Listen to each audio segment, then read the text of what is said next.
Bonjour à toutes et à tous, bienvenue à bord du Trigondo. Prenez place et installez-vous confortablement pour ce petit moment de détente.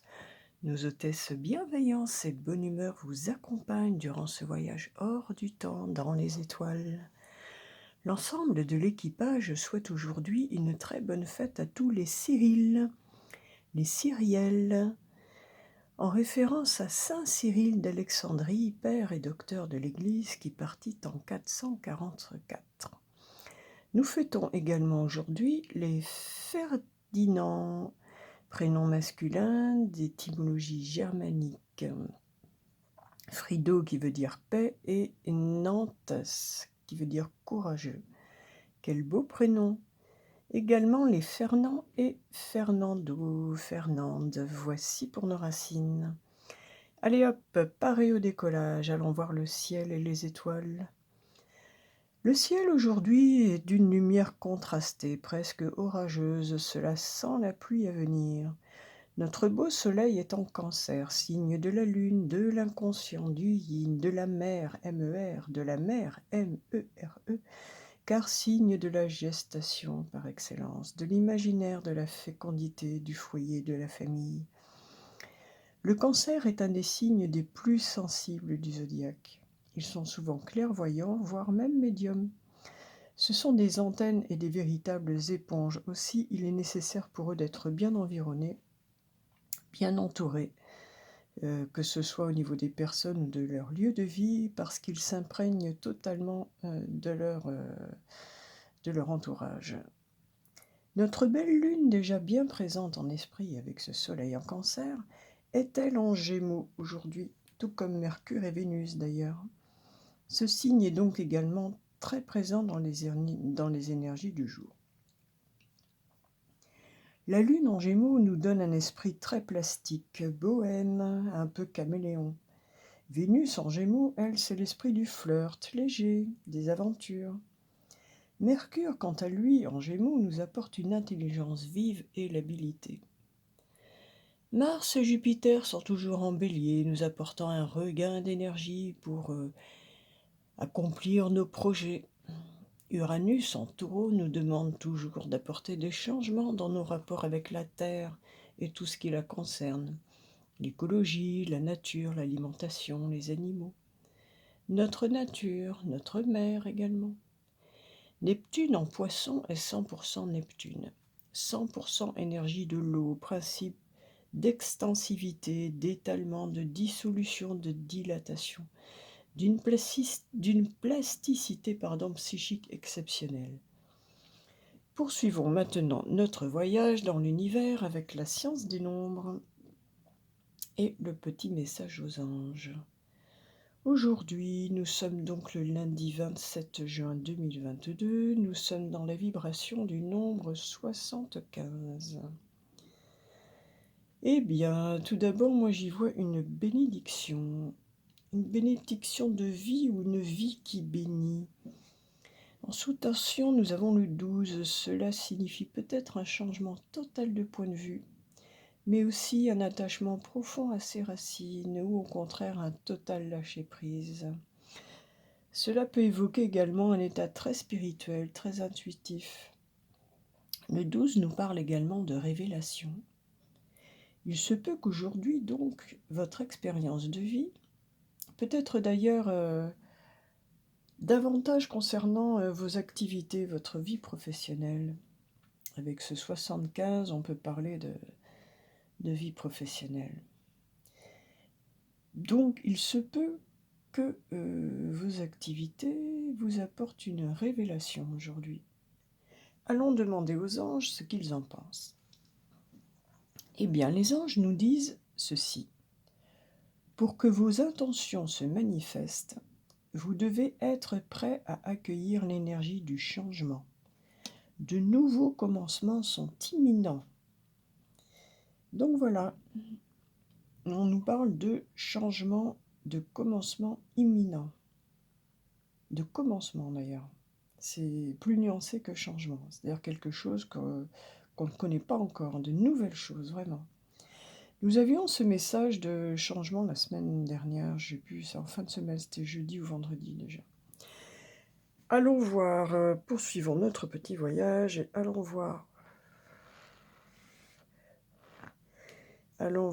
dans les cartes les messages que l'on veut bien nous transmettre à travers elles pour aujourd'hui. Alors, en ce jour de lundi, ce jour lunaire, donc, c'est le mois lunaire par excellence, et il y a celle-ci qui s'est manifestée, qui nous parle de ténacité. Oula, elle est bien chargée, la pauvre dame, là. Ténacité. On nous parle de 21, il y a quand même une question d'accomplissement, de réussite, de fin d'un cycle. Qui dit fin d'un cycle peut annoncer effectivement un nouveau cycle. Je pense qu'effectivement, on arrive à la fin de quelque chose avec cette carte. J'espère qu'elle va pouvoir vivement déposer son fardeau. On nous parle de ténacité. Allez, on arrive au bout. Tenez bon, on arrive au bout de quelque chose. On va pouvoir bientôt déposer, avoir le résultat de tout notre travail. C'est comme ça que je le ressens. Pour le message de l'homme, comme on nous parlait de vie, il y avait quelque chose qui relève de nos activités de la vie professionnelle aujourd'hui, qui peut nous apporter donc des révélations, nous dit-on. J'ai choisi donc le jeu du sens de la vie, qui est assez parlant sur tout ce qui est professionnel, justement. Le sens de la vie, au premier sens du terme. Et on nous parle de sensibilité. Oui, ça avec le cancer, nous sommes à fond dans le mois de la sensibilité. Et la lune, nous sommes dans le signe des cancers, le jour de la lune. Donc effectivement, ce ne peut être que de sensibilité. Vous êtes de plus en plus sensible et vous ressentez le besoin de changer à ce sujet, nous dit-on. Ah, trop sensible alors, peut-être.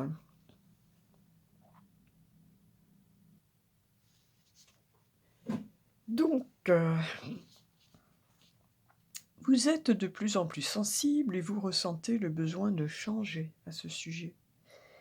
Cette carte vient à vous car l'ambiance de votre travail actuel est trop dure pour votre âme et pour votre corps devenu de plus en plus sensible. On serait dans un contexte professionnel ou d'activité qui vraiment est très pesant, que l'on ne supporte plus. C'est peut-être pour cela qu'on nous parle de changement et de révélation dans le monde du travail. Peut-être que l'on prend conscience à quel point on n'en peut plus dans notre boulot, pour faire court. Il est temps pour vous d'affronter cette réalité et de prendre en conséquence des décisions. Parfois, si vous bénéficiez de la coopération d'autres personnes, il est possible d'améliorer un environnement professionnel. Et parfois, il est même possible d'inspirer plusieurs employés grâce à la disposition optimiste et enjouée que vous avez décidé d'adopter. Vos intérêts et vos goûts ont changé ces derniers temps. Ce qui vous intéressait ne vous attire plus aujourd'hui. Vous êtes aussi plus sensible aux énergies des gens qui vous entourent et aux endroits que vous fréquentez. Eh oui, c'est bien ce que je disais. Au sujet du cancer. Et donc, forcément, avec le soleil en cancer, ce principe atteint davantage tout le monde. Vous avez besoin d'une ambiance de travail calme, de collègues de travail qui vous soutiennent et de mener vos affaires de manière coopérative. Vous avez aussi besoin d'un travail dans lequel vous vous sentez bien et qui a du sens pour vous. Plus vraisemblablement, cette carte est le signe d'un changement de poste vous permettant de vous entourer de collaborateurs et de clients aussi sensibles que vous. Ouvrez les yeux sur les avantages que ce changement pourra vous apporter, même si vous devez abandonner un certain confort matériel en faisant cette transition. Les anges vous garantissent que votre bonheur est le meilleur avantage que vous pouvez gagner dans un travail. Donc il est bien question effectivement d'une révélation et d'un changement possible concernant le travail. En l'occurrence, de prendre conscience que vraiment, ça ne nous correspond plus et qu'on a besoin d'être dans un contexte de travail plus calme, plus paisible et qui correspond davantage à notre sensibilité. Voilà le message que l'on nous transmet. Allons voir maintenant pour nos amours. Et j'ai choisi pour ce mois de la sensibilité du Cancer de travailler un peu davantage avec ce très bel oracle d'amour et psyché.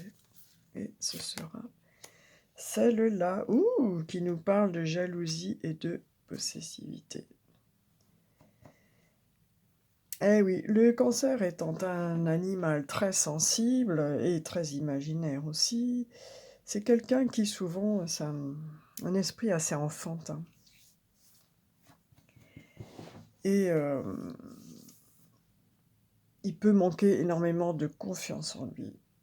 Voilà, le Cancer, c'est l'enfance, et selon ce qu'il a vécu dans l'enfance, il s'est plus ou moins bien construit son estime de soi, sa confiance en soi, et quand on manque de confiance en soi, eh bien, on a souvent peur de perdre l'autre, et ça nous rend un peu jaloux et possessifs.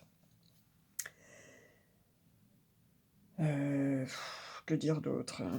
Essayons de faire plus confiance et de laisser un peu plus respirer notre entourage. Le Cancer est un signe qui a besoin d'être rassuré en permanence. Comme c'est une véritable éponge, il voit aussi beaucoup de choses que les autres ne voient pas. C'est-à-dire que le signe du Cancer, il se retrouve en communauté, dans un groupe, une soirée, un dîner, une fête, etc. Il va décoder plus que quiconque tout ce qui est langage non verbal chez les autres. Et donc il peut voir des choses, des dangers, entre guillemets, que les autres ne verront pas forcément. Ce qui peut le rendre d'ailleurs aux yeux des autres un peu parano, non, c'est pas ça, c'est que vous avez des gens qui voient la vie, je dirais, avec une focale normale, et puis vous avez des gens qui voient la vie au grand angle et qui donc voient plus de choses que vous. Il n'est pas parano, il voit juste davantage de choses. Essayez donc de réfréner vos sentiments aujourd'hui de jalousie et de possessivité. Mais c'est parce que nous avons, je parle du Cancer là beaucoup, mais nous avons aussi surtout la Lune et Vénus en Gémeaux. Donc ça vient peut-être même davantage de ça. C'est-à-dire que la Lune et Vénus en Gémeaux, on est plus sur des questions de flirt, de butinage, voilà, que de choses très profondes et sérieuses, d'où cette notion peut-être de voir son partenaire un peu plus, peut-être avec des envies de séduction, pour peut-être se rassurer lui aussi. Eh bien, quelqu'un vous dit « j'ai des remords et des regrets ». Notre situation aurait dû être différente, je le sais. Tout ce que je t'ai fait vivre, si c'était à refaire, je ferais autrement. Si seulement nous pouvions changer les choses. Voilà. Il y a quelqu'un qui a des remords et des regrets par rapport à vous. Voilà. Ça va peut-être parler à des personnes qui partagent ce petit voyage avec moi. Moi, en tout cas, ça me parle, personnellement. Allons voir maintenant la réponse à la question. C'est peut-être en rapport avec de la jalousie et de la possessivité, d'ailleurs. Pour la réponse à la question, j'ai choisi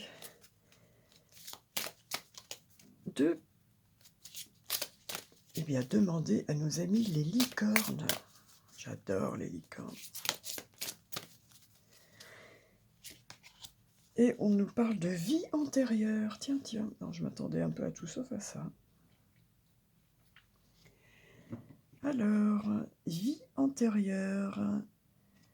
On vous répond, libérez-vous du karma de vos vies antérieures. Vous êtes une vieille âme douée d'une grande sagesse. Guérir de vos vies antérieures va élever votre fréquence vibratoire.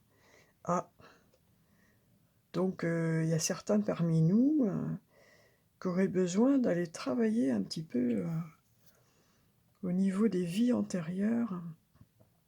Alors on peut s'aider pour cela de la technique de l'Ho'oponopono, qui nous permet de nous libérer des énergies d'où qu'elles viennent, depuis leur racine.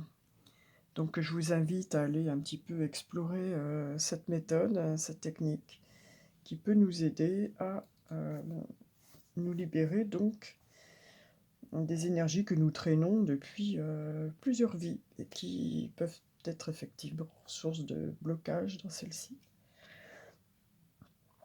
Allez, poursuivons notre petit voyage et on va aller demander à Dame Nature ce qu'elle a à nous dire pour ce lundi 27 juin 2022. Et j'ai choisi pour cela de m'adresser aux plantes via l'aromathérapie, plus précisément. Alors, message des plantes aujourd'hui. Ah, c'est le santal qui nous parle. On nous parlait d'une vieille âme pleine de sagesse. Le santal en est un exemple. On va aller creuser un petit peu davantage la question.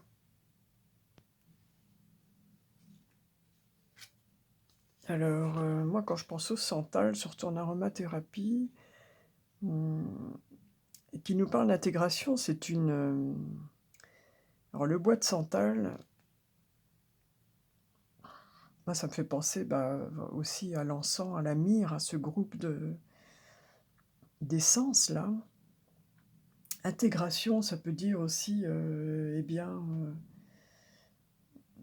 faire quelque chose pour intégrer ce qui concerne nos vies antérieures afin de les vivre autrement, de nous en libérer en quelque sorte. Alors, le santal nous parle d'intégration, d'assimilation et de réunion corps-esprit. On nous parle donc d'alignement. Santal est un maître spirituel. Avec son doigt levé, il indique les cieux tout en étant assis et ancré. Il indique les cieux, il vit simultanément entre les deux mondes.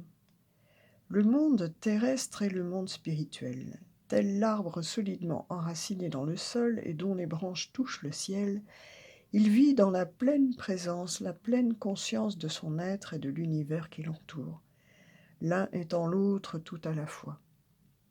Le santal est un arbre sacré en Inde. Son huile essentielle extraite à partir de son bois est apaisante, sensorielle, voire aphrodisiaque et diminue l'irritabilité. Elle est aussi astringente, régénératrice de la peau et antiseptique. En diffusion, elle favorise la concentration, ce qui explique entre autres pourquoi elle est largement utilisée en support de méditation dans l'hindouisme.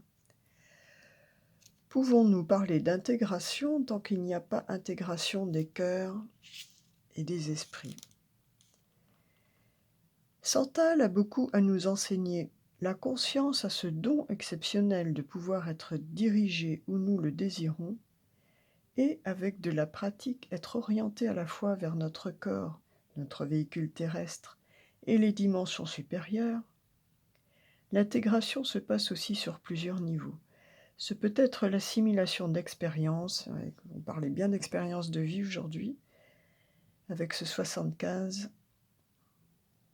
ou la réunion du corps, de l'esprit et du cœur pour vivre en harmonie avec soi et le monde. Alors il correspond au chakra racine, à la couleur rouge donc, rouge grenat. On peut y voir une correspondance aussi avec la pierre de l'onyx. Et donc on nous parle, Dame Nature nous donne un message d'assimilation, d'intégration, de s'aligner avec soi-même sur un axe, vertical, vraiment, esprit, corps, âme, cœur.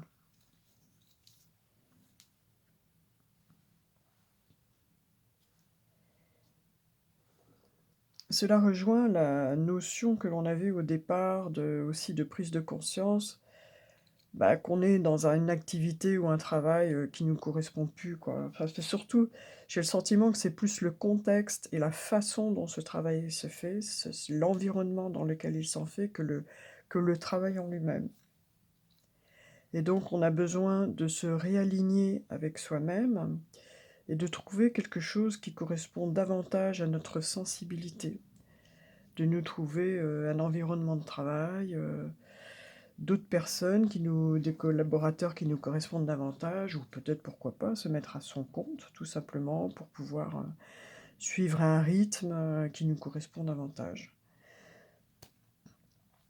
Allez, le petit trigone met plein gaz maintenant pour aller tout là-haut dans l'univers. Poser la question à la loi de l'attraction. Et comme nous sommes lundi, le jour de la lune du liquide, j'ai choisi pour ce faire le jeu de l'argent et la loi de l'attraction. Et c'est celle-ci. Oh, une belle corne d'abondance. Alors, numéro 37, on retrouve ce chariot du 75 avec cette fois cette notion de créativité et de fécondité. Je ne peux pas parler de pénurie et connaître l'abondance. Oui, alors, si vous vous répétez tous les jours que vous êtes dans la mouise, que vous n'allez pas vous en sortir, que vous êtes en situation difficile, et bien sûr, il y a malheureusement, c'est le cas de nombre de personnes, mais même si c'est la vérité, il faut changer d'état d'esprit et se répéter autre chose, parce que sinon vous ne ferez qu'entériner cette situation. Continuer de parler de pénurie ne peut que s'opposer à votre désir d'abondance. Et vous ne pouvez pas faire les deux à la fois. Il est impossible de se concentrer sur ce que l'on ne veut pas et recevoir ce que l'on veut vraiment. Vous ne pouvez pas vous fixer sur des histoires financières qui vous mettent mal à l'aise et vous permettre que se manifeste dans votre vie ce qui vous fait du bien. Seule une histoire différente provoquera des résultats différents. Petit mantra, mes pensées forment le fondement de l'attraction de tout ce que je juge bon, y compris la santé et l'argent nécessaires à mon confort et à ma joie.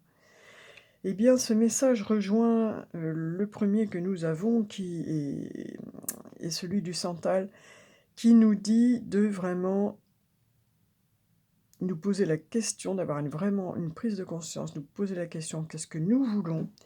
Je crois que ça concerne plus particulièrement le domaine professionnel, le domaine de l'activité, du travail et de l'argent. Donc, qu'est-ce que nous voulons pour nous, pour notre vie ? Qu'est-ce qui nous correspond ? Qu'est-ce qui nous rendrait heureux ?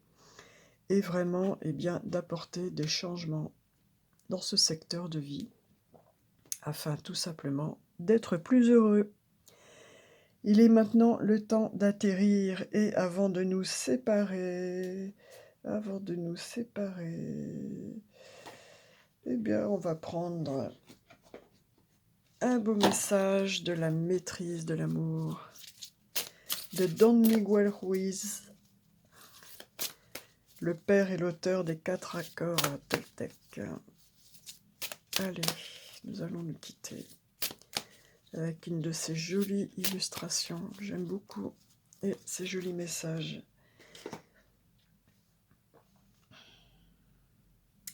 Et on vous dit, aimez et honorez votre corps physique.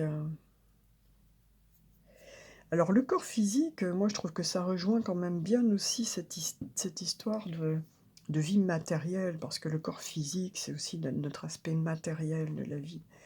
Hein, c'est le côté terre de notre vie. Aimez et honorez votre corps physique, avec avec cette magnifique couronne là, qui symbolise aussi l'intelligence. On a Mercure en Gémeaux, hein. Donc on a vraiment toutes les facultés actuellement au-dessus de notre tête pour, vraiment avoir les idées claires et bien réfléchir et s'organiser dans la tête pour effectuer des changements éventuellement. Si vous voulez nouer une relation qui vous emmènera jusqu'au ciel, vous devez totalement accepter votre corps. Vous devez l'aimer et le laisser libre de recevoir, libre de donner sans être timide, parce que la timidité n'est rien d'autre que de la peur.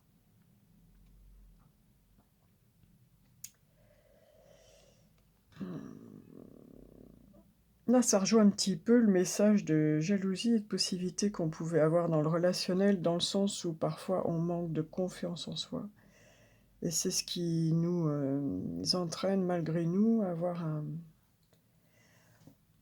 peut-être un comportement, un sentiment peut-être un petit complexe d'infériorité par rapport aux autres en général, à notre environnement, et qui fait qu'on a toujours peur de perdre l'autre. Et donc, on a un comportement un peu possessif. Enfin bon, voilà, je vous transmets ce qui me passe par la tête. Je pense que si ça me passe par la tête, il y a une raison. Eh bien écoutez, n'hésitez pas à liker, partager les petits voyages du Trigone. J'espère que vous avez aimé celui-ci, qu'il a répondu à certaines de vos questions, qui vous donne voilà, matière à réflexion, inspiration. Et puis, je vous souhaite une très belle journée et je vous dis à demain.